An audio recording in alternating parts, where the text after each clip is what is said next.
You don't need an education, get a job. After you graduate from high school, my parents said, planning to work me like a slave. I couldn't stand the idea of living like that forever. I'm going to get away from them no matter what.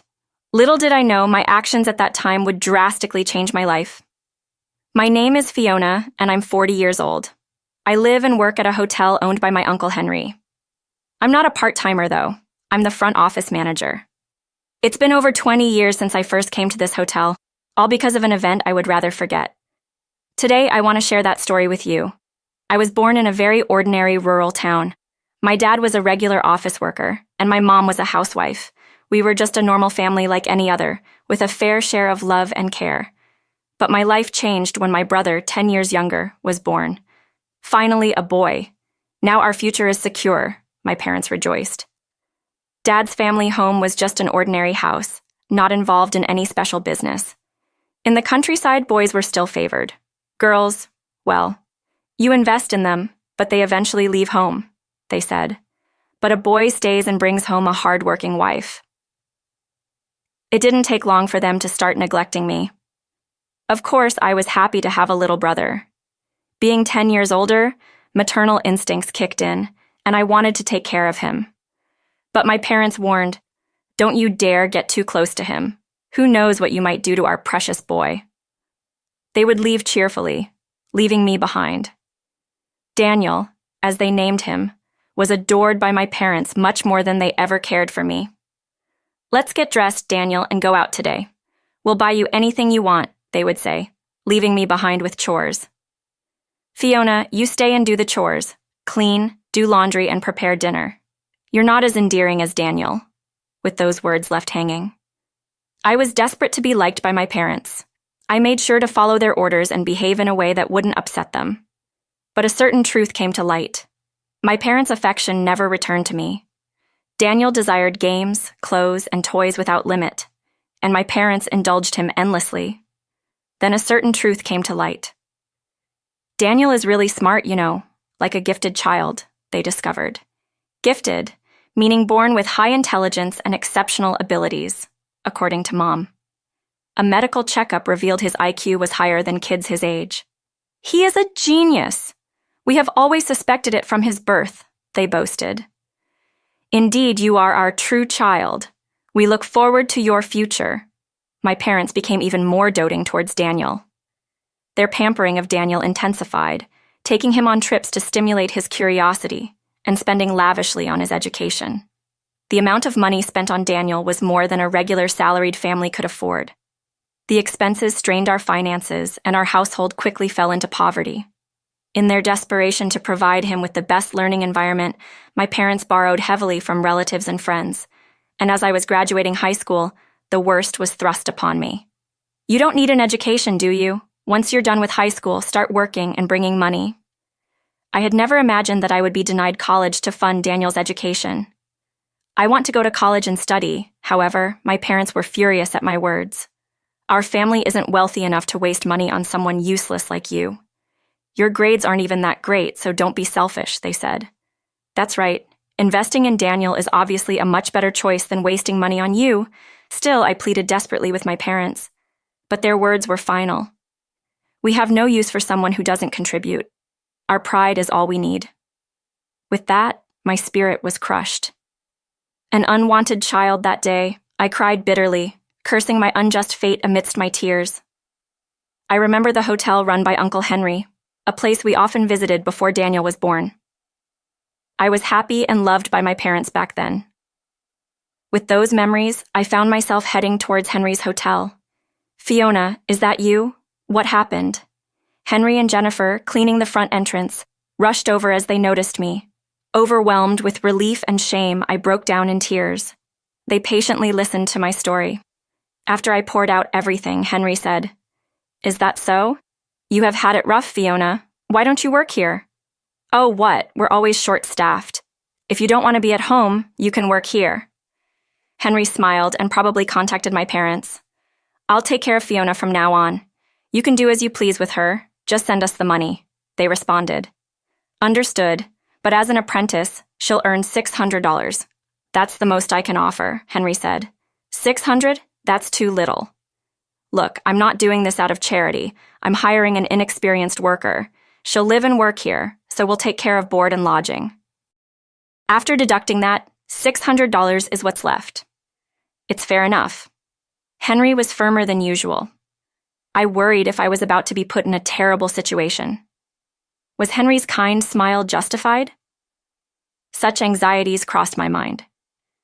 Despite hoping my parents would object to such conditions, they agreed. Fine, we need the money anyway, but make sure you write a contract stating you won't complain about how we do things. That's how I ended up with Henry and Jennifer. Don't worry, Fiona. Everything will be fine now, Henry said. But I wasn't ready to just start working. I really wanted to go to college. Of course you will. What about making studying and enjoying college life? Your job here, Jennifer proposed. Is that really a job, though? I was full of questions. Jennifer affirmed Henry's idea. Yes, you'll have plenty of time to work when you're older. For now, enjoy being young. So, after graduating high school, I went to college, helping out at the hotel during holidays. Fiona, you're so skilled. Why don't you try some crafts? Really? I would love to. Fiona, we're having steak for dinner tonight. You like that, right? Really awesome. Henry and Jennifer, who had no children, treated me like their own. After graduating from college, I decided to work at Henry's hotel. You don't have to feel obligated to stay here. There are other places you could work. No, I love this hotel. I want to work here and learn more than I could at any outside company. Henry and Jennifer were moved to tears by my words. The tough times I spent with my biological parents seemed distant compared to the joy I found at the hotel as an employee. Henry and Jennifer became stricter, but I was happy to be treated as an individual and didn't mind the hardship. 10 years had passed since I arrived at Henry's. Daniel must be in high school by now, I reflected. 10 years ago, denied college and funding, refugee here while reminiscing, I continued cleaning the guest rooms. Then, "Hey, what's going on here?" That was a familiar voice. I turned towards the voice and saw my parents, whom I hadn't seen in a long time. "Where's the money? This month's payment hasn't been made. What's the meaning of this? Where is she? She's supposed to be working properly, right?" They demanded of Henry and Jennifer. "Come inside," Henry said with an unusually stern face, while Jennifer looked at my parents with cold eyes. The 5 of us, including my parents, Henry, Jennifer, and myself, sat down to talk. Dee was the first to speak. "What's this about? Fiona's salary should be sent monthly. Why hasn't it been done this month? We need that money. Daniel is going to college next month. How are we supposed to pay for it without that money?" "Be worried. Is Daniel going to a private university?" I felt someone detached from their conversation. "Remember the agreement. You promised not to interfere with our employees' matters," Henry replied unwaveringly. "That's financial matters, preposterous. Fiona is our daughter," my father retorted. "It's quite something for you to say that after neglecting her for 10 years, only caring about the money," Jennifer coldly responded. But their focus remained solely on financial matters, like a broken record. "Just give us the money. Do you have any idea how much college costs?" "Calm down. Daniel is going to work at the hotel starting next month," Henry revealed. "What?" Even I was surprised by this announcement. "How come Daniel is going to work here?" my parents questioned. "I received a call from him last month. He wanted to work here, so he sent his resume, and we conducted a phone interview. He was quite eager, so I hired him on the spot," Henry explained with a smile. "Wait a minute. What do you mean we don't approve of this without our consent?" My parents objected. "That's why we're glad you came. Please sign here to approve," Jennifer requested. What I finally understood, Henry and Jennifer knew my parents would never come unless they felt it was their own idea, so they manipulated the situation to bring them here. Originally, the money sent to you was at Fiona's request to ensure Daniel didn't live in hardship. But now that Daniel is willing to work, there's no need to send money anymore. That's why we stopped the payments," Henry stated. Of course, I had no knowledge of this, as I had left all matters of sending money to my parents to Henry and Jennifer. "I won't accept this. Daniel is exceptional. He's not like those who are useless without a college degree," Dad exclaimed, pointing at me. "Not attending college? What are you talking about? Fiona graduated from a state university," Mom said. "A state university? When did you? I have already graduated and I'm working at this hotel. What? I spoke to my parents for the first time in nearly a decade. And then, another guest entered the scene. I'm living here from today, Daniel declared in his hotel uniform, speaking curtly. Daniel. Mom covered her face in disbelief. Daniel, looking good. Is the uniform fitting well?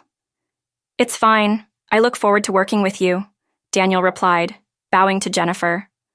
Mom tearfully confronted him. Daniel, you're a smart boy. You shouldn't be doing this kind of hospitality work meant for anyone. You're meant for more dignified work. I'm not smart. I had bad grades in high school according to Dad. And Mom, doesn't that make me useless? No, we never meant that, Dad said to Fiona, preventing her from going to college. Then I surely don't deserve to go, right? But nowadays, not going to college is this embarrassing. Then as parents, you embarrassed your own daughter by doing exactly that. How does that reflect on you? We thought you had talent and invested heavily in you. That was never my request. Each word from my parents boomeranged back to them by Daniel's quick wit. He's too quick, I thought, more adept than a seasoned comedian as my parents were left speechless. Henry added, You see, the kids have grown up far beyond what you think. But then, what were our 18 years of raising him for? How much we have done for him? Daniel retorted sharply. The same could be said for Fiona, how much she suffered due to your selfishness. Bravo, Daniel ended.